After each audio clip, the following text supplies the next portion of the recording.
नमस्कार, मैं हूं विजय श्री और स्वागत है आपका सियासत नगरी में। बिहार विधानसभा चुनाव से पहले महागठबंधन के भीतर बड़ा राजनीतिक विवाद खड़ा हो गया है।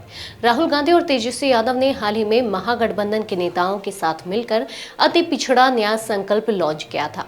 इस संकल्प पत्र में 10 सूत्रीय कार्यक्रम घोषित किए गए थे, लेकिन अब यही संकल्प पत्र कांग्रेस और राजद के लिए सीट बंटवारे में गले की फांस साबित होता दिख रहा है।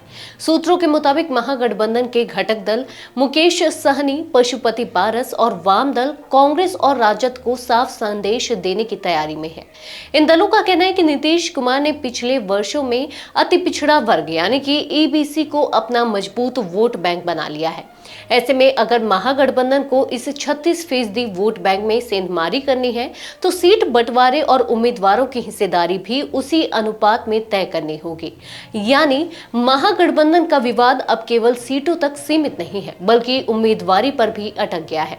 गठबंधन के छोटे दलों का मानना है कि गंभीरता दिखाने के लिए सिर्फ घोषणा करना काफी नहीं होगा, उन्हें उम्मीदवारी में भी ईबीसी नेताओं को उचित प्रतिनिधित्व देना पड़ेगा, वरना नीतीश कुमार का प्रभाव इस वर्ग पर कायम रहेगा। असल चुनौती कांग्रेस और राजद के भीतर भी उठ खड़ी हुई है।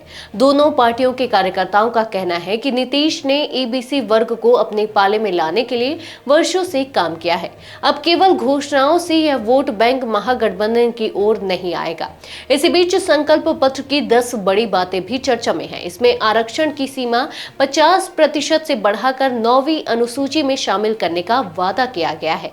पंचायत और नगर निकाय में आरक्षण 20% से बढ़ाकर 30% करने की बात है। साथ ही निजी कॉलेज और यूनिवर्सिटी में भी आरक्षण लागू करने का प्रस्ताव है। नॉट फाउंड सुइटेबल जैसी व्यवस्था खत्म करने और अति पिछड़ा वर्ग की सूची में सही प्रतिनिधित्व के लिए कमेटी बनाने का वादा किया गया है। इसके अलावा आवासीय भूमिहीनों को जमीन देने, प्राइवेट स्कूलों की आधी आरक्षित सीटें ईबीसी, एससी, एसटी, ओबीसी बच्चों को देने और 25 करोड़ तक के ठेकों में 50% आरक्षण तय करने का प्रस्ताव है।